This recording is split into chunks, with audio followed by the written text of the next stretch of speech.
Hello everybody, welcome back. Today as well we have got another video. In this video I'll show you how you can simply go ahead and change your language in LinkedIn. But before that, please do make sure to like our video, subscribe our channel, and yes, without any further delay we'll simply go ahead and step into our video.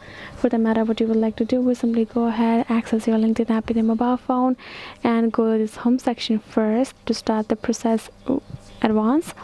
Once you are in the home section, go ahead, tap on the profile icon on top and tap on this option called settings below. Go ahead, tap on your profile icon, tap on your profile and tap on the settings icon on top. And once you have done so, in the account preferences section you can see profile information display in general preferences, which includes your language, right? So go ahead, tap on this language option.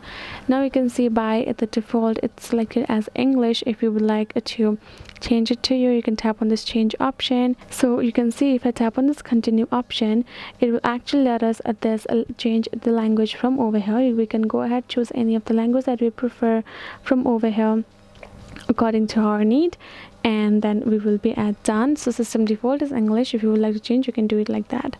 So yes guys, this will be it. I hope this video was helpful to you all. Thank you so much for watching, and I'll see you guys in our next video.